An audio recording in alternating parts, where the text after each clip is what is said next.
I don't know where they're going with it. And that's what makes this more fun. Welcome to this episode of Caffeinated Covers. And we are talking about the Morgan Microfiction. This is Microfiction number 2 journal from the year of Dresden Files from 2020. And it's kind of a banger. So I've asked some friends to come and help me out. Do y'all want to introduce yourselves? Sure. Yeah. My name's Spencer. This is the other co-host, Gabe, and we are part of the Fantasy Files podcast. You can find us over on YouTube primarily. Just look up Fantasy Files podcast. Will come up. We have some stuff on Spotify, but it's kind of a irregular posting. We only get stuff over there every now and then. So YouTube is mostly where you can find us. We talk about fantasy books, sci-fi books, the occasional horror or thriller book, especially in October, but mostly talking about fantasy, doing book reviews, book spoiler discussions, and topical discussions, as well as author interviews. So it's always a good time over there if you're in the booktube community. You can also follow us on Twitter at Files Fantasy. I'm sure that Caffeinated Covers will have our stuff linked in the description or whatever, so you can just follow those. Oh yeah, it's totally going in the description. We collaborated on another video that y'all are currently editing, right? I believe this was Small Favor. Yep. Okay. Or no, it was Turncoat. Wait, no, was it Turncoat or Small Favor? Because I remember I read them immediately after each other. Yeah. No, okay. I'm editing it right now. It's Turncoat. Oh, sweet. So this is super on topic, y'all. Yeah, exactly. Yeah.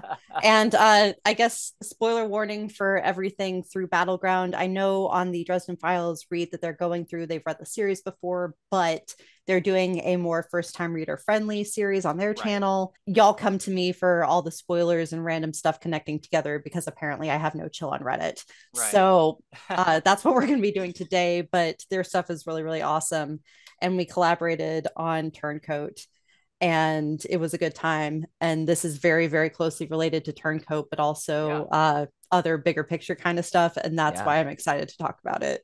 Yes. So we have free reign to spoil whatever on here then? Yes. Awesome. Cool. Okay. Cool. Love that. Yes. Yep. Yes. No restrictions. No restrictions. Like all spoilers are on the table. Though if anybody's watching this in a couple years, we are doing this video in 2023. And right now, 12 months is currently 10% written. So spoilers for everything through Fugitive, which is a short story. But if you're just going by the normal Dresden Files books, everything through Battleground is fair game. Cool. In addition to the other like novellas and stuff that have come out over the last 2 years. Awesome. So the Fugitive, did that just come out? Because I haven't read that one yet. So that came out in March, and it's part of an anthology that's for charity. It benefits a dog rescue. Oh, cool. Okay. Yeah. All my pups are rescues and stuff, and awesome. I love to see it. Yeah, it's part of that anthology, and basically you have Mouse and Cerberus, Hades' dog, teaming up on a mission. Oh, whoa! What? Yes. Where can I find that? Holy crap! I'm gonna buy it right now, dude. Called?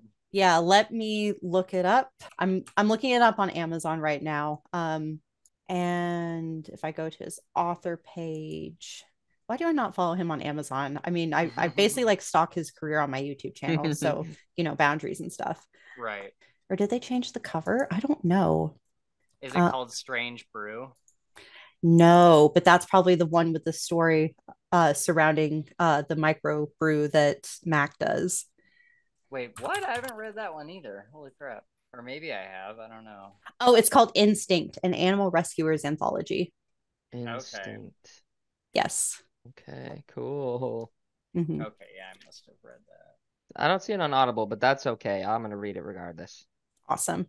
Yeah, but I'm not going to spoil anything from that, but one of our favorite villains does make an appearance, and I have thoughts and feelings that have not gotten put pen to paper yet on. Okay. Yeah, nice. It did make me reread parts of Little Things, which was the Toot Toot Mister anthology story. Gremlins invade the castle. Apparently Bob didn't beef up the security system for like smaller things, but that is kind of off topic and I'm just nerding out at this point. So getting back on topic, microfiction number 2 is Journal. And this is a microfiction that's obviously small because it's microfiction, but it comes out with a lot of heavy punches for Yeah. some of the things. And I thought it would be a good idea to sort of go through it and talk about it, not line by line, but there's just like some things in here that it just throws at you that sort of change your opinion of everything that went along. Um, First of all, basically, after reading this and reading Turncoat, you kind of have this moment, like in Harry Potter, where you realize that Snape wasn't completely a bad guy. Mm-hmm. And you had that feeling about Morgan, because even though Morgan is a little more lawful good than Snape was, he was definitely like the thorn in our protagonist's side. Yeah. And at the beginning, it talks about milestones and how when you live as long as a wizard does, there's a very high bar for something that's considered special or extraordinary or worth remembering. And looking at life through that lens can lead you into traps because then you don't really figure out what's happening. He's like, oh, I just started a journal to make Anastasia happy. Yeah, and it's like, yeah, I know that you know my feelings, but we're not going to dwell on that.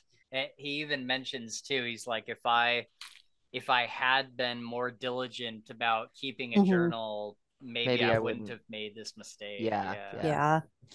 And I know like wizards, they definitely value foresight and preparation.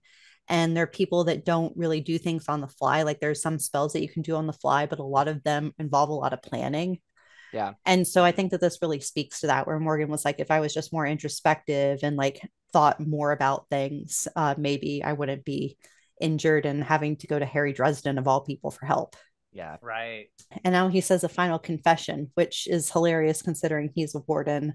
A final confession is something that I would expect somebody who was about to experience justice to be concerned about. It's interesting to see him kind of in this melancholy mood because we don't really see a whole lot of that from him throughout the series. Usually he's popping in, he's very serious, serious, angry, stone cold, kind of righteous judgment. And throughout this microfiction, we kind of learn that he actually had very good reasons for doing what he did. And a lot of them seem like the same kind of thing that Harry would do. Yep. Exactly. If he were in his situation, because Harry knows about Nemesis as well and has had to deal with that.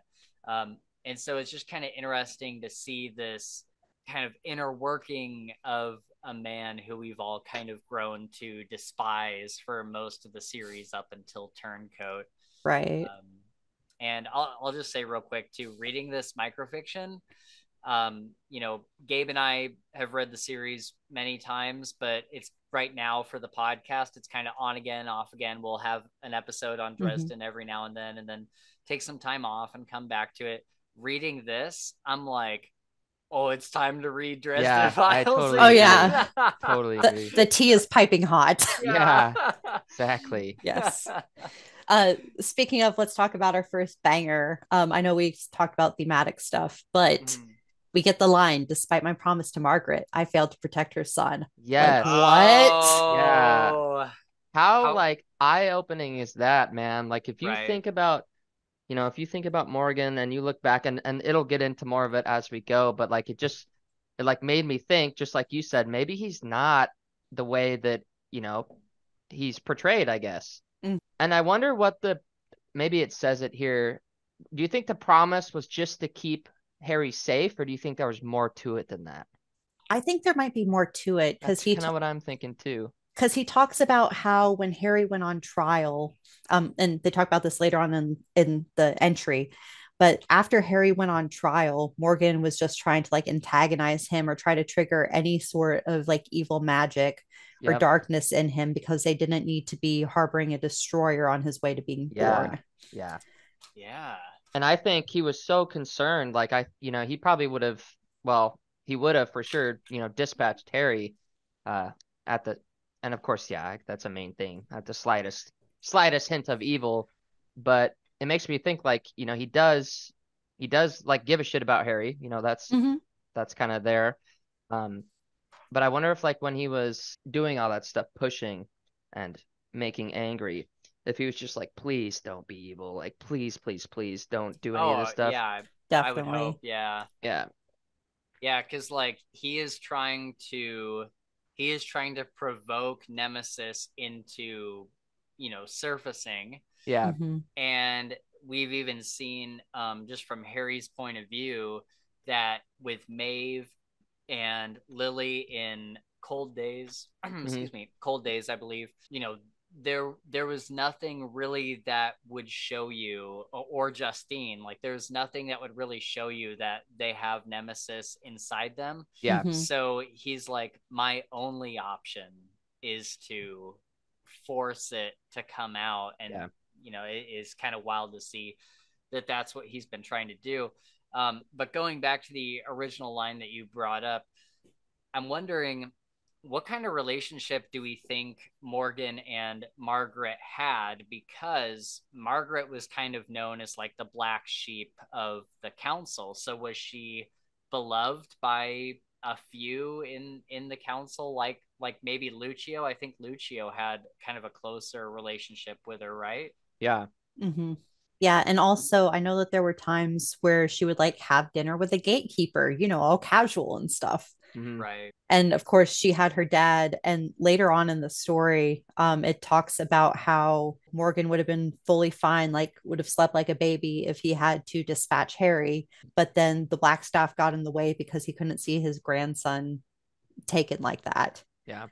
And so that adds another thing. Like McCoy has tried very, very hard to make sure that nobody knew that him and his daughter were related, Mm-hmm. that they were just like master and apprentice. They weren't like father daughter. And the fact that Morgan knew means like who else knew? Yeah. Was this like an open secret? Was this something I that I other think people picked up on? I think that everyone at the top probably had to know.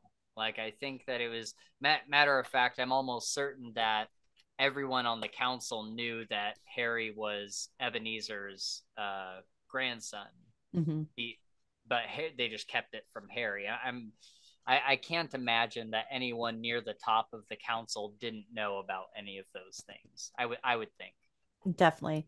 And I think just because we only get things from Harry's perspective, I think that there's a lot of things from the council's perspective that we don't get. Honestly, like it could be a bunch of people who understand like what's going on and what sort of the end game things are. And then they're like, okay, we have Harry, we have the Starborn guy, and he's either going to be a destroyer or a defender. And we've heard like the term destroyer thrown out a Yeah. couple different times.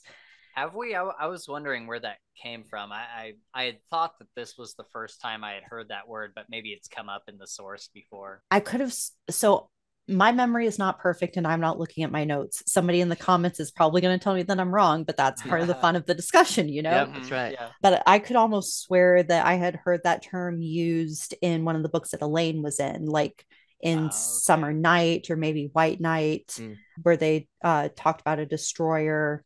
It's been said like 2 or 3 times throughout the series. I just don't know exactly where. Okay, cool. But when I read this, I was like not surprised at all that they were like using that language. I knew what they meant. Yeah, if you know where this stuff goes, like tell us in the comments down below and we'll have some fun with it. And then another important thing that I think was that Morgan was tracking Harry, kind of like the Leanne she was tracking Harry. Yes. And we know that there was like an explicit deal between Margaret Le Fay and the Lianchi where Leah would protect Harry. And we also know that once Harry figures out what that deal is, he's going to want to throw down with Leah. Yeah. So I don't know, like, we know that Margaret Le Fay was on the run for like 2 or 3 years. And this was like after she had gotten away from Lord Wraith. And apparently there was, I think it was in Changes where Leah's like, she finally found the strength to leave the White King or Lord Wraith. She knows that like the White Council wants her because she's broken a bunch of laws of magic. And we all know what happens when you do that. And she also has these enemies. We know that the White King was taking power from Nemesis and sort of like on his side and stuff. We know that Margaret had Harry for a reason. So it kind of makes sense that she might have run into a couple of these people, like maybe the gatekeeper or Morgan in this. And she could have been like, hey, I know y'all want to end me, but I'm pregnant. Right. And this is what's going on. And then Morgan might have been like, I don't feel comfortable with dispensing justice on someone who is pregnant, was like trying to see how this played out. And he also talks to the the Merlin a lot, and he's kind of been described by Harry as like Merlin's lapdog. Yeah. Yeah. And so that could have probably influenced him to sort of see how this plays out before he ends up doing anything permanent. Right.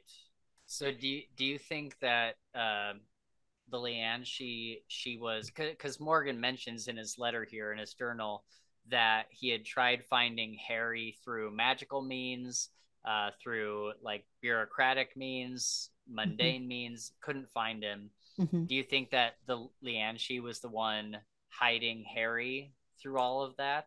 It's Maybe. it's very possible. I know, and I might be misinterpreting this because I was literally just listening to it on my way to get my oil change today. But I've been listening to changes, and I'm at the point where they're having the battle after Harry like dispatches not Bianca, Ariana, Duchess Ariana. Mm-hmm. And after everything goes to crap and we find out that the Red King is like, oh, I actually do understand English. I was just talking through like a proxy so that I wouldn't make you promises and I could do whatever I wanted because I'm an asshole. There's this one spell where Leah like casts a bunch of green lightning, and it's around the same time that the whole like will of the Red King and the will of all the other people in the Outer Red Court. Knights or the Yeah, Outer, yeah. yeah, where it kind of like dissipates. So if Leah is able to cut the will and the magical ability of the will of these very powerful beings off from like affecting anything, she could probably do something to shield Harry at the same time from being found through magical means. Yeah. Like I she's think, at that level. yep, I think the Lananchi is a lot more, she's second to Mab in power, right? Mm-hmm. Mab Mm-hmm. says that. And I think that Mab, and we see it in battlegrounds and stuff. Mab is just immensely powerful. Mm-hmm.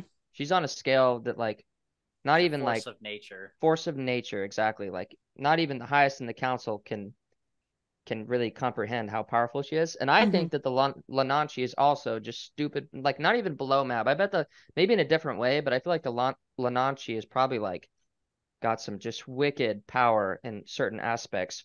Mab's winter, Lananchi might be deception, and she's just stupid powerful in that Mm-hmm. or something. I don't know, but it wouldn't surprise me if she could shield him Oh as yeah. long as she wants to. Oh yeah. Plus like Leah or like the Leonchi, and I'm not an expert in like the mythology and stuff behind her, but I'm learning a little bit more of it, especially because like Arthurian legend and stuff Mm, comes Mm-hmm. into a lot of yeah, the background in this. Yeah, we're But gonna the see it more in the next couple books too, I bet. See nice, more Arthurian yeah, stuff. nice.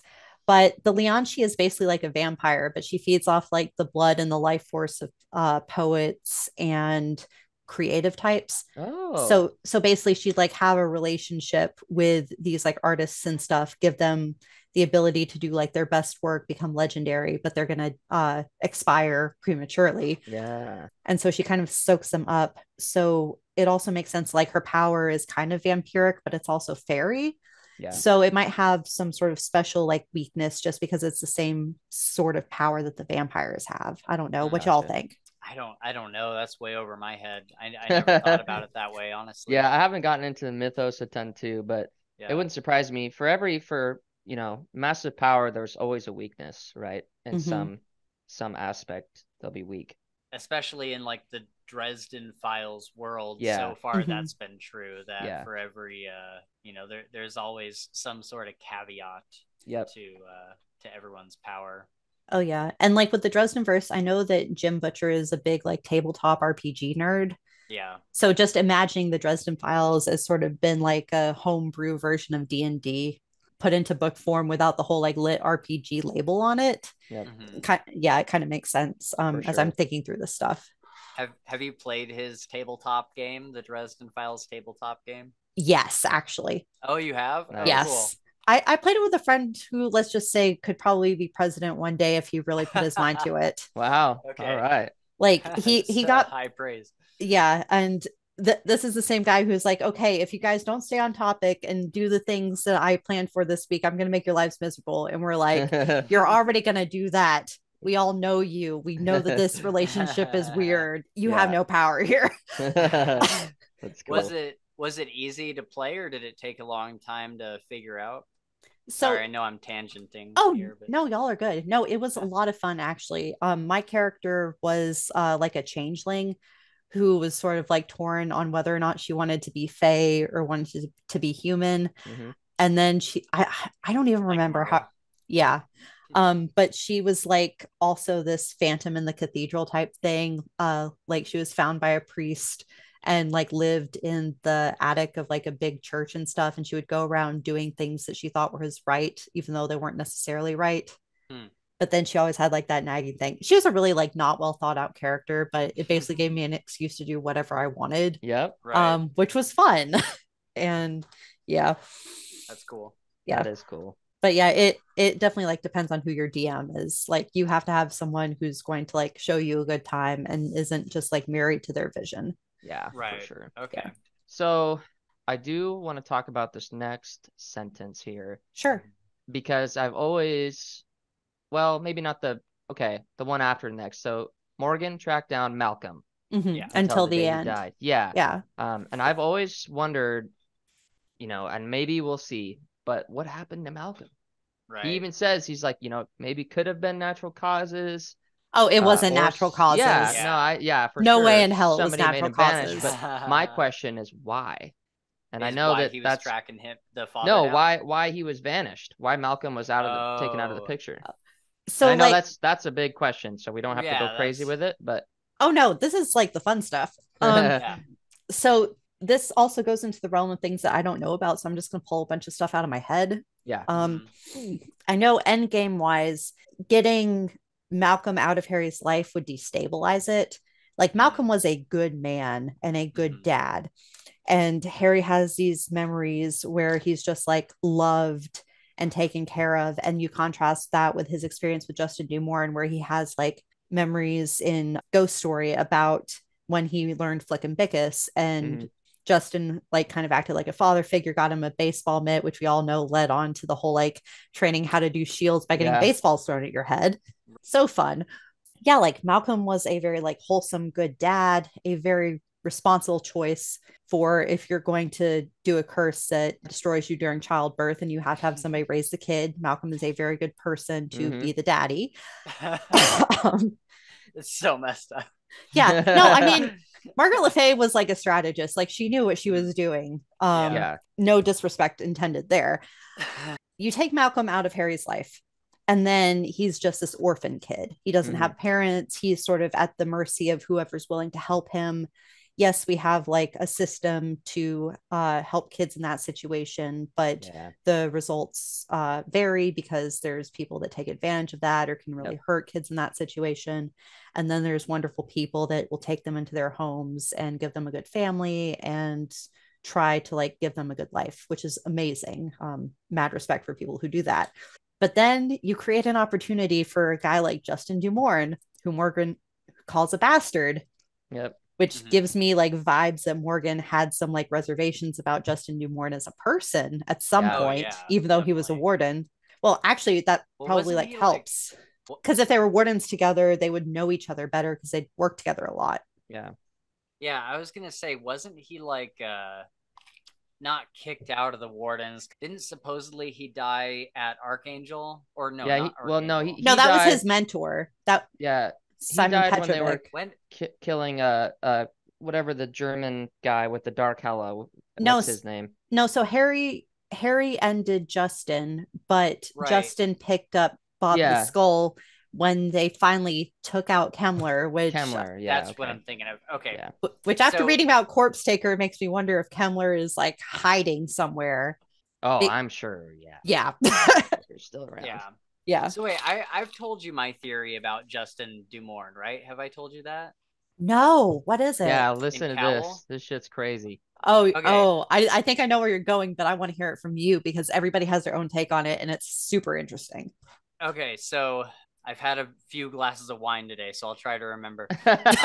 So basically, my idea is that Corpse Taker. So we see Corpse Taker that she can kind of jump from body to body, and she learned that from Kemmler. We know that Justin Dumorn went to the battle. What is there a name for that battle where they go to Kemmler to fight him and they try to take down all his disciples? I don't know anything like name wise except for like the 5th or 6th time they tried to do that. Okay, yeah. Well, Justin Dumorn was at that battle, and my idea is that Justin Dumorn, like the actual person, Justin Dumorn, died there, It Mm-hmm. was body but snatched. he was body snatched by Kemmler because he was about to kill Kemmler, and Kemmler jumped into him. And so from that point on, he's not really Justin Dumorn anymore. But Kemmler went on living like Justin, Mm-hmm. and that's when he.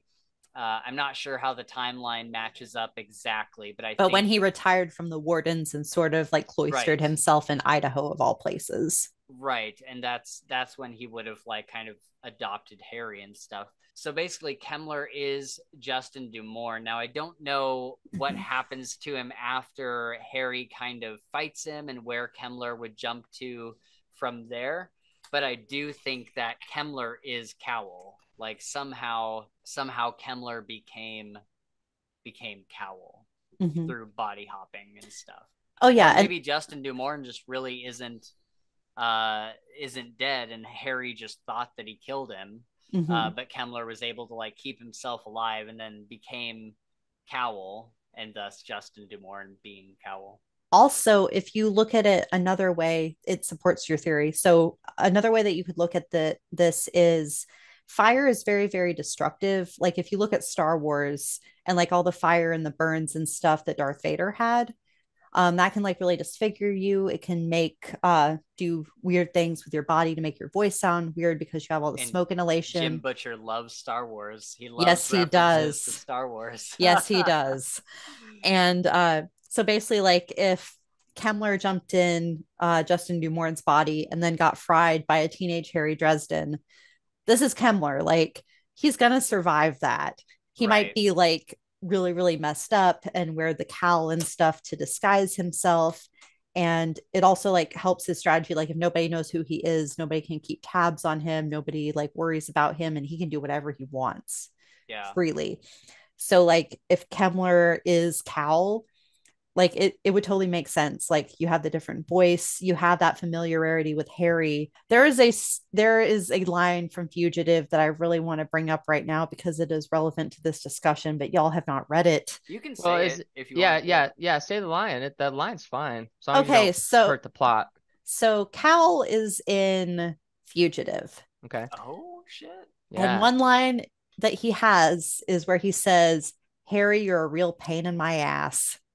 Ah, And besides the whole interesting. like Red Foreman reference from like that 70s show where any sort of vague reference to Oh. putting boots up people's asses is like fair Right. game. Okay. Yeah. This is the kind of statement that somebody who is very familiar with Harry would say, especially when Yeah. they refer to him as Harry. Because, like, even in Changes, Murphy, who's pretty close to him but not his girlfriend yet, calls him Dresden. Yeah. And, like, Yeah. most people call him by his last name, but Yep. Harry shows that familiarity, Right. which means they probably know each other from somewhere, but where? And Well, why can Harry not like pick up on the vibes of, oh, this is somebody I've met before? Yeah. well, Butcher's even said in interviews before that if he learned the identity of Cowell and Kumori, it would emotionally hurt him.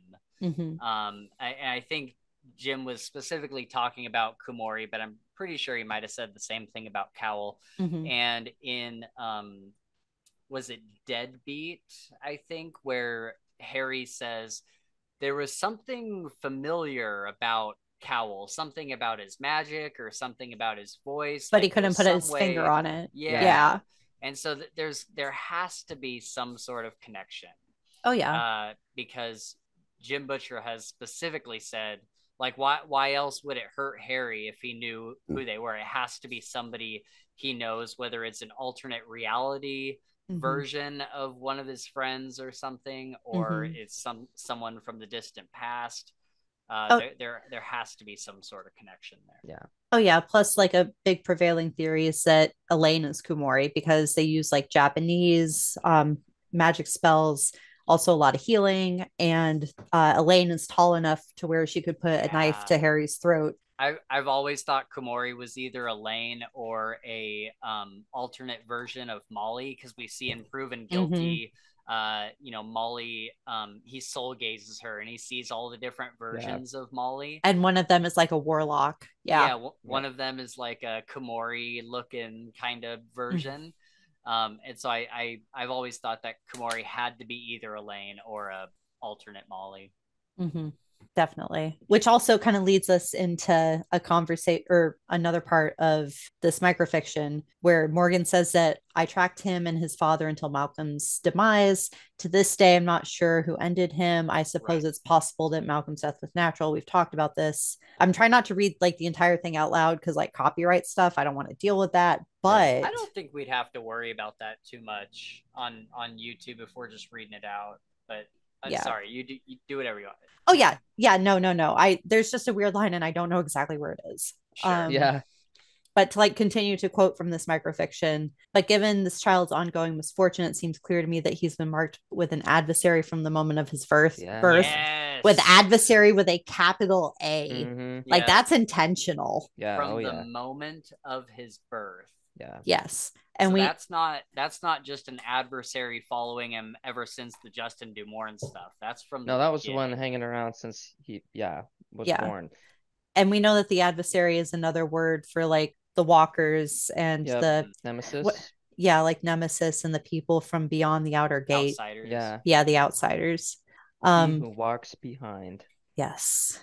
So he who walks behind, he who walks beside. Is that all we've gotten? Is there another one? And he who walks in front, maybe? I don't know if I remember.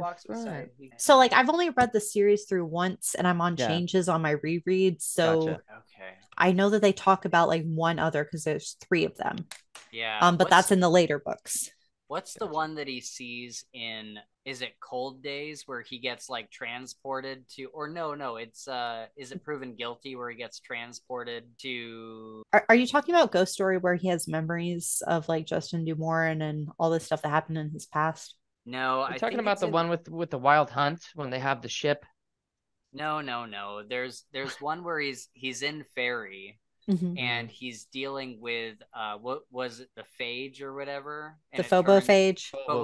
And it turns out that that's a walker or an outsider or something. You mean that's where they go and rescue Molly from Arcturus Tor?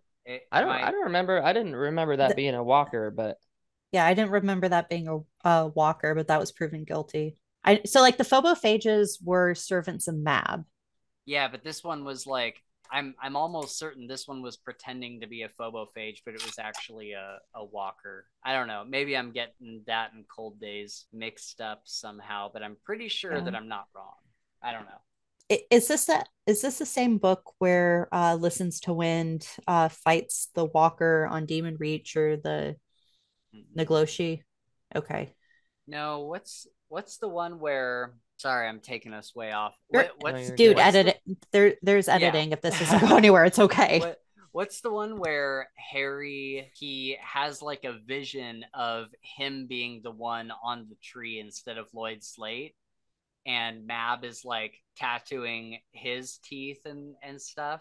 Is that Proven Guilty? Because I don't think it's Proven Guilty. I don't remember Harry having a dream where he was on the tree.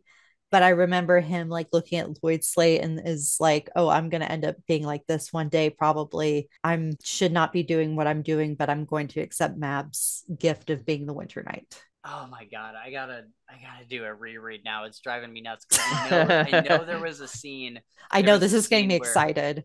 Because Mab is like doing it to him and he's like, oh my God, is this moment you don't know if it's real or not. And okay, I'm gonna have. So I just Googled it and I found an answer. This is just a guess from part of the fandom. So we know he who walks behind. We know he who walks beside. We haven't heard the name of what the third walker's called. People think it's Nemesis, and this guy says, and it's the walker name is he who walks within. That's just a guess, but I think that's a good guess. Yeah. Okay. Yeah. That was a great way for V to edit from where we left off, tangent, and where we got to all of that stuff in the middle can go out the window. Exactly. Yeah. Exactly.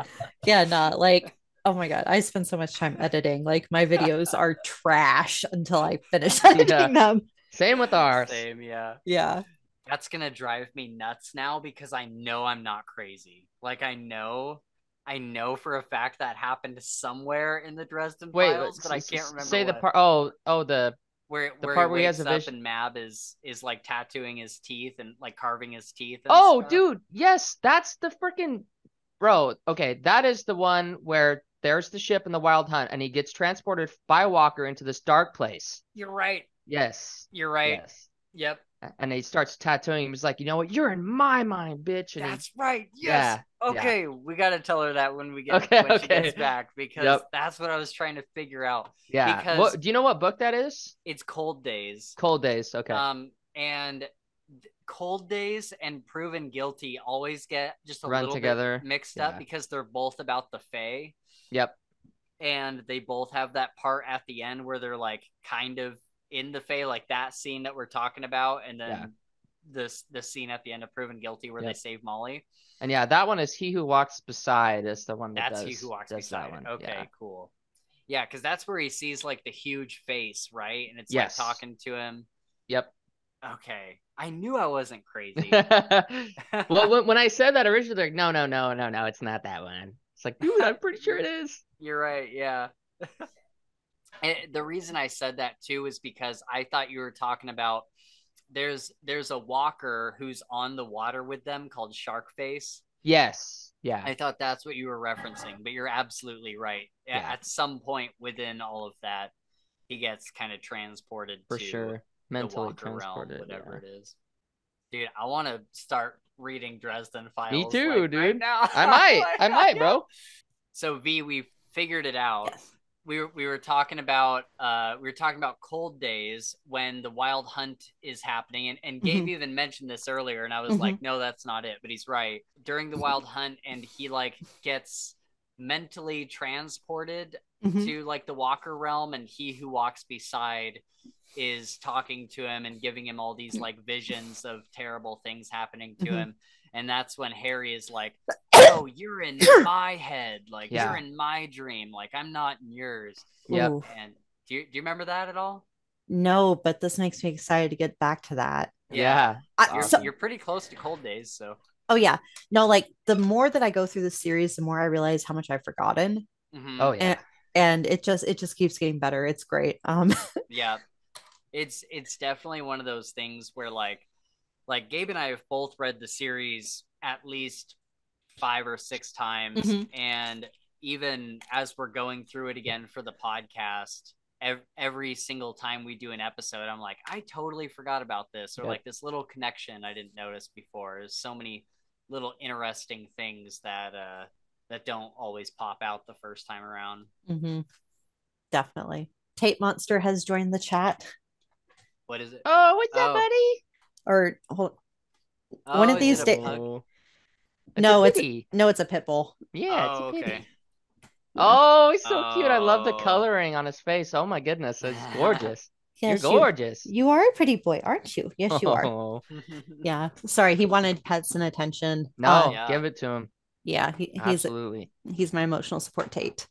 Not really. I shouldn't make jokes about that, but he does like positively impact my mental health, and I love him.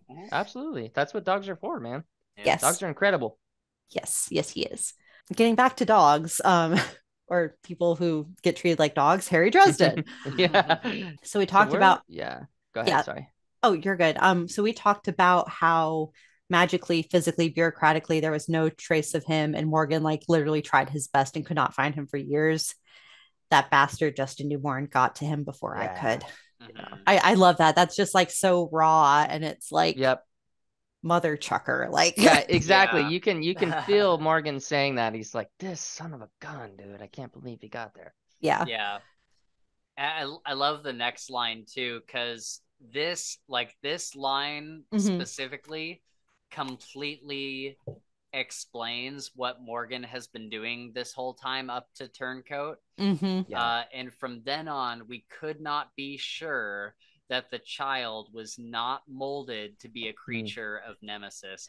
So Justin Dumoulin plus Walker's allyship confirmed. Yeah. right from Jim Butcher, who likes to make things as ambiguous as possible. Boo, Yeah. boo, boo, boo. Yeah. Like Yes. Morgan would not have that fear if Justin Dumourn did not already have some sort of known connection to Yep. Nemesis, or at least a believed connection to Nemesis. So that, it's kind of mind blowing. And it with that single line, it puts so much into context that it immediately makes you kind of flip on your opinions of Donald Morgan up to this point. Like, if you thought that he was a asshole or whatever, like that explains it, because we know for a fact that Harry would do the same thing. Yeah. Probably not. Oh, 100%. Yeah, probably not like in the same way that Morgan did, but we know that Harry would not be able to trust anyone who he believed had even a remote connection to Nemesis. Yeah. And that even goes as far as, anybody that's used dark magic too. Like, think about Molly. Like, I feel like how she still had that like taint of black yeah, magic on and her. I feel like Harry, of course, loves the girl to death, but he was very, he couldn't quite trust her until he knew for certain, for absolute 100%, that she was not going to remiss into relapse back into that, I guess. That's right. like go back and become a warlock anyways. Yeah, or just do something even by accident, something, and we see it we saw it in Turncoat when, she looks in Anastasia's head. Right. All good reasons. She had a great intentions, perfect, but Harry's like, you can't do that. Like, you cannot do that. It's too close to the line. Oh yeah, right. Especially with like the reveal later that Lucio was actually being controlled. Yeah. Yep. She was altered. Exactly. Yeah. So it worked out, thank goodness. Yes. But yeah. Yeah, but at the same time, she broke the law of magic again. Exactly. And Morgan, says, he's like, on his deathbed, he's like, I didn't tell him. I didn't tell the council. And that was a big moment, because if he was to, that's it. They're both dead. Harry and Molly both gone. Doom of Damocles. Yeah. Yeah. And then the next line, which gets into even more like tea spilling, fireworks going off stuff.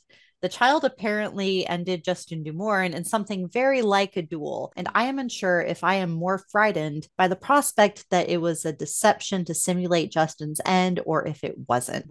Yeah. Oh, gives me chills a little bit.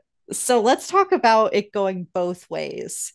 So if Justin was trying to fake his own demise, what and why? I don't think that. Well, I guess I shouldn't say that, because I'm just thinking from Harry's head. Right. Because I was gonna say I don't think that it was a deception, but it totally could be, because I was like, Harry was serious about it. Harry killed the guy, so he thought, right? Right. And so if Dumourn was manipulating him from the start, then there could easily be deception. So I retract my statement. Yeah. Well, if we're working off the kind of assumption that Kemmler is Justin Dumourn in this situation, then Kemmler would have the power probably to make an illusion good enough. Yeah. Unless did the wardens ever find his body? Did they? I don't think so. Yeah, no, I think it burned so much that it just disintegrated. Which could really mean anything. Yeah. They might have found something that looked like Justin, or extra some bones, crispy, like some leg bones or something, Yeah. Or he could have intentionally burned and hopped into somebody else. That's true, but who else? I guess there could have been anybody there. So this actually leads into something I want to make a video on later on, but some of the theories are that Justin might have body swapped into Elaine. That's what I was just gonna say the same thing. Yeah. But I don't think that Elaine is completely gone, because in White Knight, when Harry is trying to like speak to her telepathically using the spell that they figured out as teenagers, he's able to use her true name. Exactly. Yep. And so at the very least, like, there's some of her still there. There might be something else going on. Do you guys think she's a thrall, though? Do you think she's still enthralled to Dumourn? I think that if she is, it's like the Manchurian Candidate. Yeah. And I've only seen like the 1960s original movie. I haven't seen like the one that came out in the 2000s.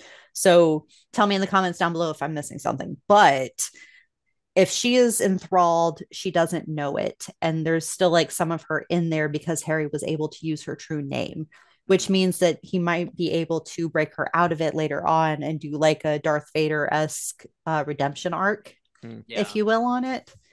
But I don't know what y'all think. Oh yeah, I don't know. I I think it's possible just because she's so, I don't know, Elaine is just so shifty, Mm-hmm. and a lot of what she does doesn't really make a whole lot of sense. There's a lot of good points that Dresden brings up, and she's just so either traumatized or fearful or whatever that she doesn't want to, like, she doesn't want to show herself to the wardens at all. Mm-hmm. Oh yeah, And like when she threw the test to become a member of the White Council on purpose. yeah, And and of I course, like Carlos doesn't know any better. Like he's right, 17 years old. He doesn't know anything. yeah, exactly. And so I wonder if she's not, like, sort of enthralled and just playing it off really well, and just not wanting to be close to any mortal practitioners because she doesn't want anybody to find out. And that's kind of why she deals a lot with the Fae, because they probably don't really care. Mm-hmm. Um, I don't know. I think that she very much could be enthralled. Another possibility I was just thinking about, maybe instead of enthralled, Mm-hmm. she, has certain blocks or very subtle manipulations in her head, Mm-hmm. like something Right. that's been put there, Oh yeah. um, Like we just see to with not, Peabody. yeah, just to not think about this one thing, but everything else is Elaine. But just Mm-hmm. this Right. one thing you just always divert from, or Yeah. vice versa. Oh yeah, and we've Yeah. seen things like that Yeah, oh yeah. happen where like Harry was basically like programmed not to think about using fire The for Hmm. like an blasting entire rod. book. Yeah. Yeah. Yeah. That was wild. Yeah. And then what if Elaine was molded to being a creature of Nemesis instead of Harry? Because like Harry's starborn, which means that he's not Really subject. can't be. Yeah. Yeah, he's not subject to the same sort of things that the outsiders can do to normal Hmm. people. But isn't Elaine Starborn too? I've always assumed that she was also a Starborn. Their birthdays are supposed to be like close together, like within months. But also, we know that the whole Starborn thing is a very specific, like, Every oh, 666 years, you're born at this time on this place where the moon shines directly over you or something like that. It's got to be just, At it's the like right one super time. person. hella specific. Yeah, Yeah. yeah, Okay, one yeah. person every you know, however many years. I'm pretty sure it's Okay. 666. Mhm. God forgive me. I'm sure he still loves you, but yeah, I mean, he still loves all of us, or else we're super. Yep. But and from Justin Dumourne's perspective, having two people with like similar birthdays, especially if he doesn't know like exactly Right, yeah, he's what the probably date is for hedging his start. bets. Yeah. Yeah, Yeah, for sure. He's trying to cultivate both. yeah. Just so but then why does Justin need the Starborn though? Well, if he's trying Or to why train, did he? If he's got a Starborn apprentice, he can probably make them do all sorts of crazy magical stuff that he himself wouldn't be able to You do. mean like by threatening the outsiders and say, listen, I've got this guy that can.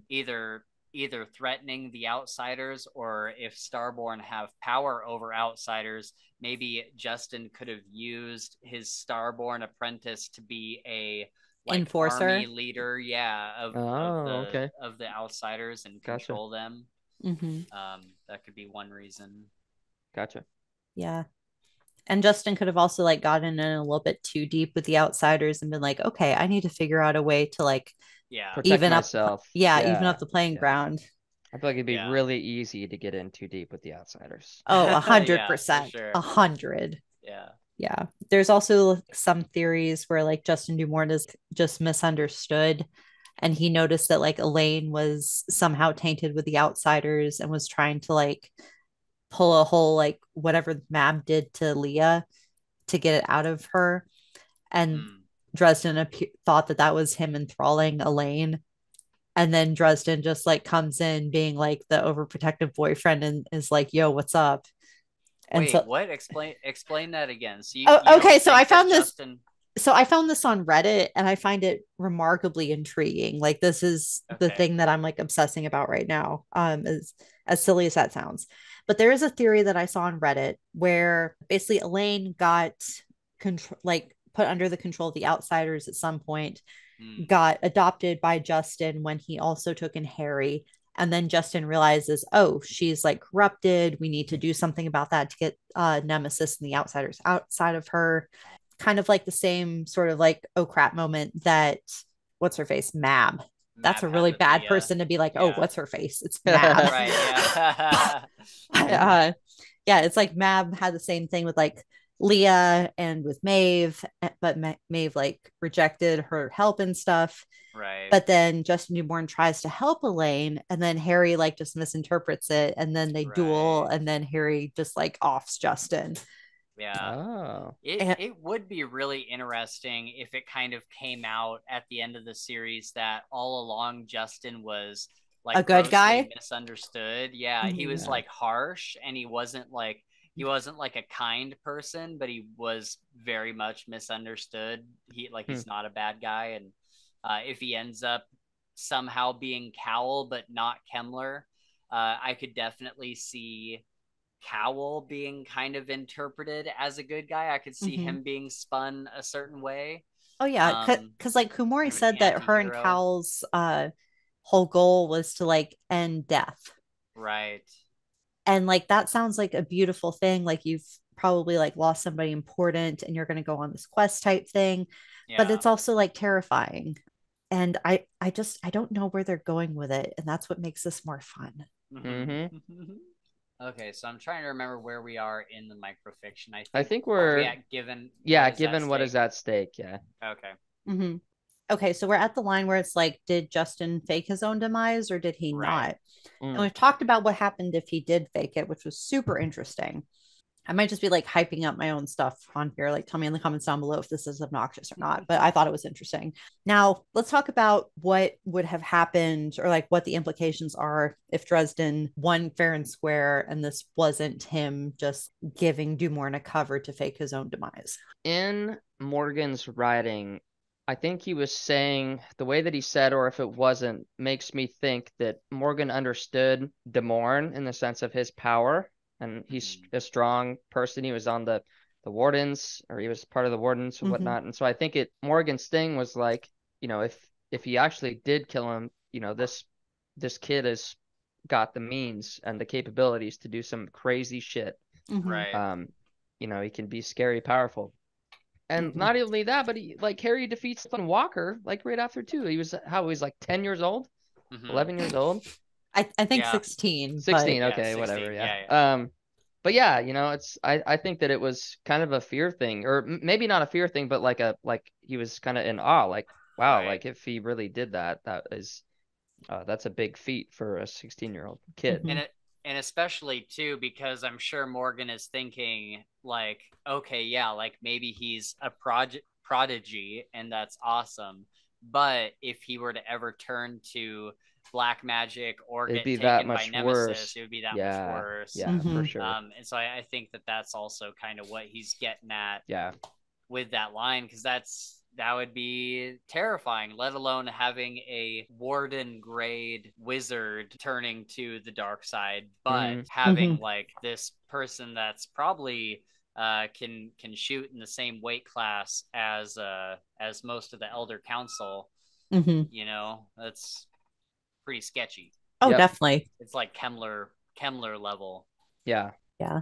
And then Morgan starts talking about how, given what's at stake, it would be better to just remove him from play, given all this stuff. But the Black Staff couldn't let his daughter's son be neutralized. So I tracked him. I hounded Yeah. him. I pushed him. I was an asshole. I constantly that asshole comment was not actually in this You're quote. good. Like Just paraphrase. We got you. we've Yeah, all yeah. read the series. It's the Right. truth. I pushed him constantly in an attempt to draw out any controls he might have been emplaced. Is that even a word? I That Um, think is so. weird. And placed upon. I'm pretty sure it is. yeah. Or And any corruption of black magic that might have been concealing.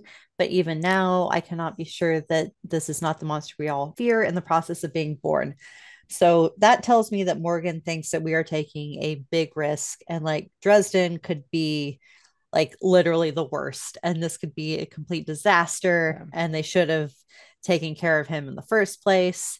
All because of the family ties from Ebenezer, because he couldn't let it go. And Mm-hmm. we see that in Ebenezer a lot. We see him very protective of Maggie in particular. Like Ebenezer, probably the only reason why he looks out for Harry as much as he does is because Margaret Le Fay was like his.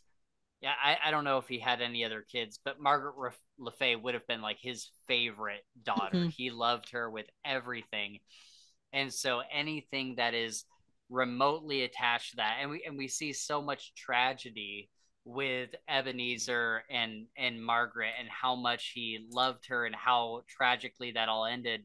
I Mm-hmm. think that he kind of clings to anything that might, be a connection to her, Mm-hmm. which makes me wonder, like, why the hell did he? Why was Ebenezer not there day one when Malcolm died? Like, why was he not immediately there? Is it answered anywhere? I don't know. I I could have don't. sworn that I read somewhere that he like thought it was best to just leave things alone. Like if he had let Harry go on and do his own thing, that he wouldn't be sucked into the same world or sense of obligation that McCoy and Maggie were originally. Yeah. McCoy's like sort of strategy, I guess, was being like, hey, I'm the black staff. I'm involved in all this sort of stuff, which is very like reminiscent of how Harry like views his role in Maggie Jr.'s life, where he's like, I'm in some like dark shit. Hmm. I'm gonna keep my kids like away from that so that they can't, one, be used against me, and two, so that nothing bad happens to them because of their association with me. Right. Well, and also in Battlegrounds, or maybe it's Peace Talks, but in one of the last two books, they're at the Spartalf embassy and they're sitting on a bench watching the kids play, and they're having this argument, and he's Mm-hmm. like, you can't. I can't remember. I'm pretty sure it's about Thomas. It's about the White Mm-hmm. Hmm. Court. I'm pretty sure. Yeah. It's like And you he's can't like, let that thing around your daughter. yeah, and Right. Harry's like, well, you already tried that once and it didn't work. because Right. Mm-hmm. that because that's what he tried to do with Margaret. It Mm-hmm. was, Yeah. shelter, shelter, shelter. No, you can't do anything. Stay here. Blah blah blah. And like, dude, if my parents did that to me, I would rebel also. You know Oh what I yeah. mean? Right. Like, Oh, you 100%. gotta be a kid. You gotta be a teenager. You gotta go experience stuff and do things and make mistakes. Which Margaret did, of course, after she just, nope, Yeah. you're not Mm-hmm. controlling me no more. So I think that I would be on the side of Harry. And sorry, this might be a tangent that I'm going on, No, you're but good. That's I good. My parents were extremely overprotective, and I spent half the time realizing that they could do the best they could, but also that they were incompetent. yeah. Or Hmm. like that's what I thought as a teenager, even though Mm, like as an adult, I'm more like they did the best they could, but I'm yeah, also of like course. super smart and think too highly of myself Yeah. at times. But like when you're younger, trying to look at the decisions that the older people make, sometimes things just don't make sense, Mm, even though like to their mind, from their perspective, it totally makes sense. for sure. And you just have to go make the mistake. You have to go Mm-hmm. feel the pain of something you thought was a great idea, but really never was. You Mm-hmm. just Hmm. you have to earn that. You have to feel it because that's how Right. you know in the future to not do that again, I guess. But Definitely. Yeah. because that's what Harry says pretty much to him. And I'm just like, yeah, dude. Mm-hmm. Anyways. So then the last part of this little paragraph has me kind of interested because, and I believe that he's writing this before he shows up at Harry's doorstep. I wonder if he had written this like an hour before he actually died in the book, if Yeah. this line would be any different. But he says, even now I cannot be sure that he is not the monster we all fear in the process of being born. And so I guess my question would be, do we think that, he kind of did apologize in the scene behind me when Mm-hmm. Yeah. when he's dying. And so I wonder if in that moment he was like, no, Harry, I don't think he is the person that we fear he is. Yeah, I think that when he got to that point, like at the very end, I think he had a much better opinion of Harry than he did coming into it. or like the vibes I got from this piece was that he might have written it while he was on the run in between when the wardens tried to frame him for something that ultimately Lucia was the one who did, but she was being Right. controlled, so it wasn't her fault. And when he went and asked Harry for help. Right. Yeah. Because he was like super injured when he got to Harry's doorstep. But I think oh yeah, go ahead. I was just gonna say I think also, you know, being dying, right? You're going to die in at a the minute. very end. Very end.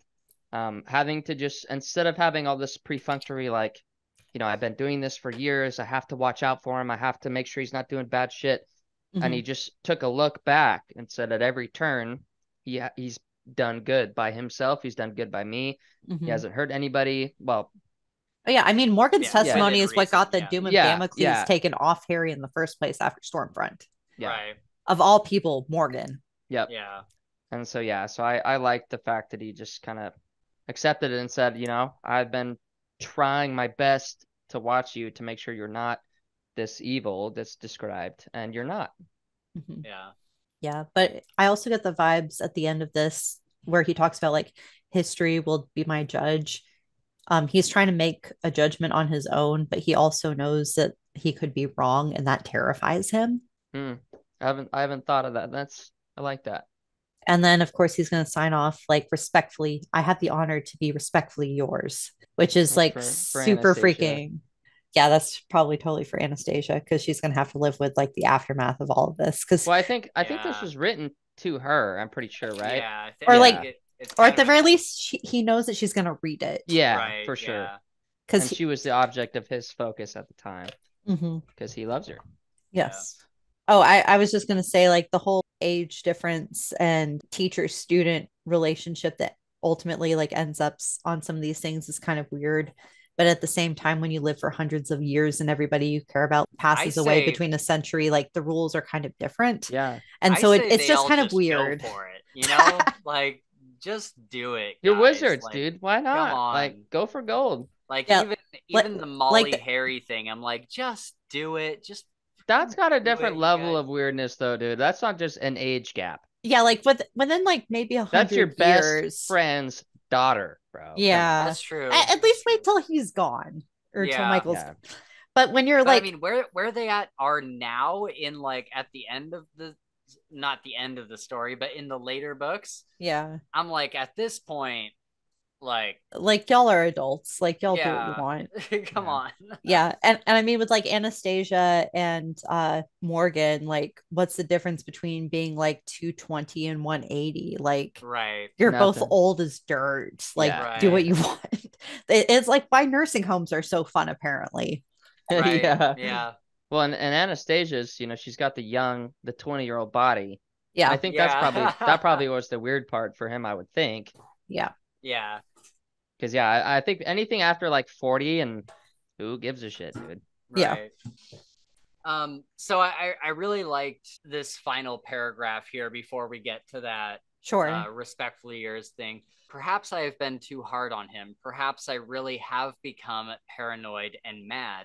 Perhaps I have wronged a good man, but there is too much at stake to take that chance. And I love the idea that he's finally kind of taking a look at himself, like taking inventory of his life and his mind and how he's been reacting to things. And although, you know, we have the context for why he's been reacting that way now, I like that at the end, he's like, even before the scene behind me, even before that, he was like, it's possible that I've wronged a good man and now I need his help. And so I love that whole line. The thought of allowing, this is where we were talking about, the thought of allowing a destroyer to be birthed among us when I could have stopped it is too heavy to bear.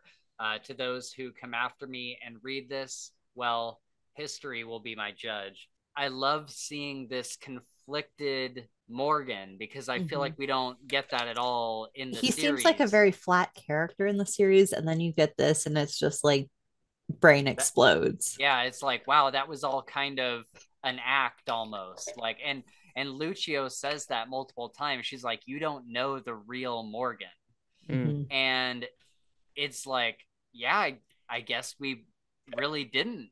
And Mhm. like I always thought that was just Lucio's bias of having him as her apprentice, but it's like no, like maybe we really didn't know the real Morgan. I would love a short story with him and Lucio when he was younger. Mhm. That'd be cool. Definitely. Yeah, I guess just like the one last thing I have here that I really liked. He is kind of two things that go hand in hand. He's like, I bore the fear of multitudes in silence and fought the darkness as best I knew how. I can say that without hesitation, but I wish I'd done better by that child. Yeah. And that is heartbreaking. That's Mhm. and that's what it is. That's Morgan's heart right there. Yeah. Yeah. Which, He's you trying to know, balance the big picture against his humanity and how he yep, realizes he should treat people. And that's got to exactly. be a really hard line to draw. For Yeah. sure. Especially somebody that's been for, how old is Harry? He's like 30 or 40 something. In the Yeah. later books, he's in his 40s. Yeah. Yeah. 40s, yeah. For And 40 he's like years. 25-ish in the earlier series, if that makes Gotcha. any difference. Right. Yeah, I'm just in general, like, 40 years Morgan's been watching him like a hawk, and he's finally like, Yeah. I wish I would have done things different. Yeah. Yeah. Yeah, It's good.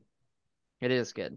Yeah. And this freaking art, have you guys checked out the art below It's this? gorgeous. Yeah, Oh my God, it's it's really good. incredible. It's incredible, dude. I was just Yep. scrolling through, looking at some of this shit, and I was like, that's exactly how I picture Thomas. That's exactly how I picture Molly. Mm-hmm. It's Yeah. awesome. Yeah. Yeah. Sorry, that was super off topic. No, like No, you're the good. art that they show in here is like top notch. It Yeah. deserves appreciation. And I'm not sure. I don't know how many of the Dresden Files fans actually go to Jim's website because it's pretty cool. It's Mhm. where I learned about the short story. Actually, the link on the short story was actually broken at first. And then I emailed the webmaster and I was like, hey, you swapped like what the text was going to be with the link. And Oh, I wanted to point it out. And she's like, nobody said that before. Thank you very much. nice, nice. Yeah. do, Awesome. do you guys see Ramirez further down? It's Yes. like Harry, Molly, and Yeah, Ramirez. yep, on the right. Yes. Yes. That's exactly how I picture Ramirez. Yeah. Mm-hmm. It's Um, really freaking close to the War Cry cover uh yeah, interpretation of Ramirez. yeah. Warcry I thought was a perfect representation of Ramirez. You guys Yeah. see the two Lords of Outer Night right above that? Oh, Scary, dude. yeah.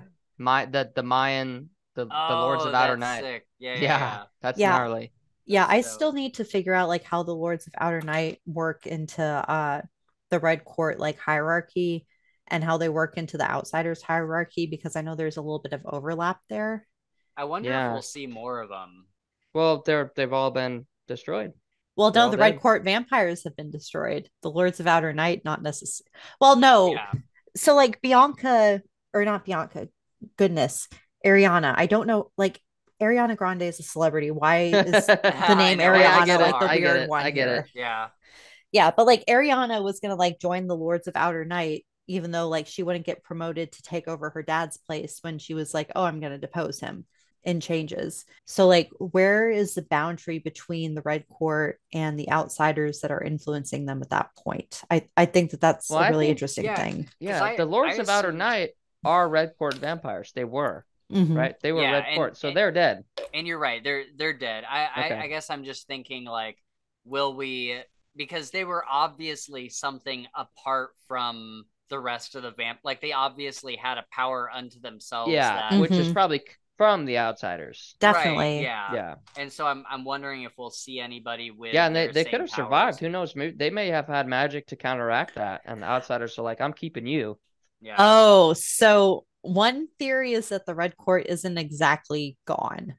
Yeah. Oh, interesting. So I would hate that though. I would hate that. Samesies, but Yeah. apparently the Ebes getting stuck in the Earl King's realm in the Never Never, and Oh. Interesting. yeah, and then so the Earl King is obviously making things as uncomfortable and painful for them as possible. Being tortured, yeah. Exactly. Yeah. But they still exist and they're in the Never Never, which means that the curse They were safe from that. yeah, Wow. the bloodline Maybe. curse might not have hit them in the Never Never, so we still have two Red Court vampires.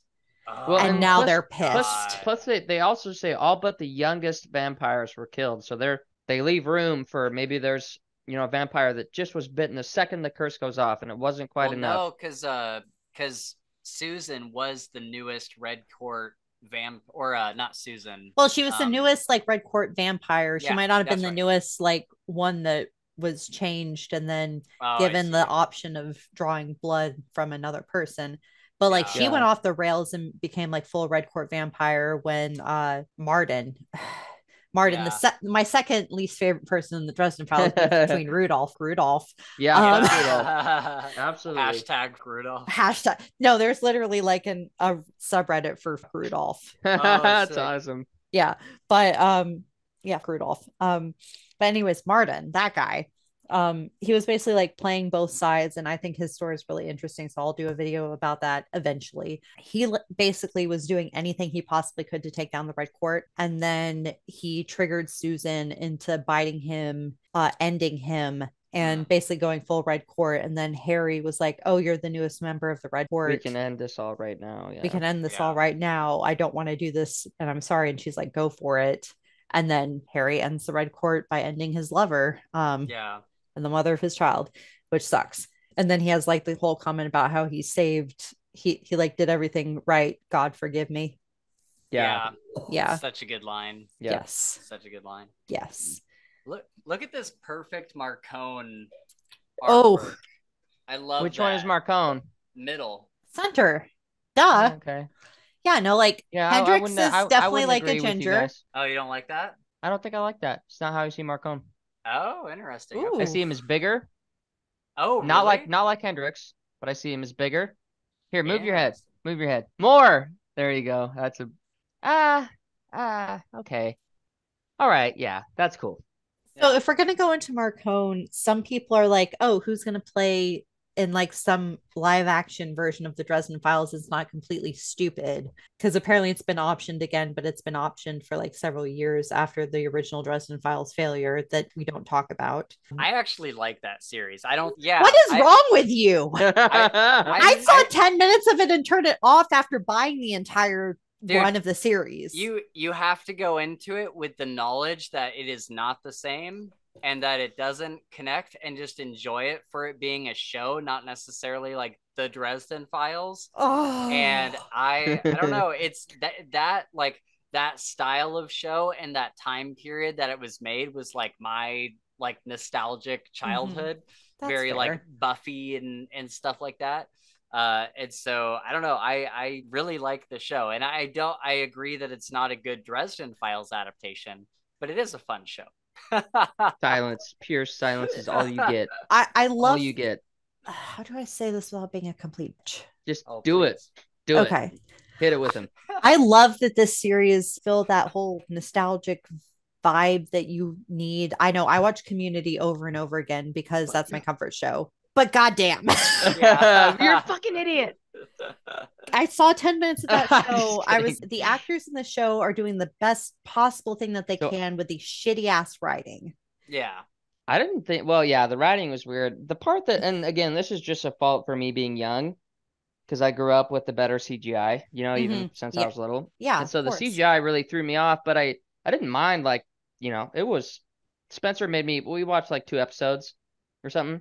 We watched like 5 episodes. 5 episodes. And I didn't mind it. Like, I thought it was cool, but I just couldn't get over because in my head, when I read the Dresden Files, like magic everywhere, explosions, yes, fancy colors. And in this show, it was like some cheap ass $10 animation, like, wobbling across the screen. I'm like, that, dude. It's like there's a tutorial for this on YouTube. Yeah.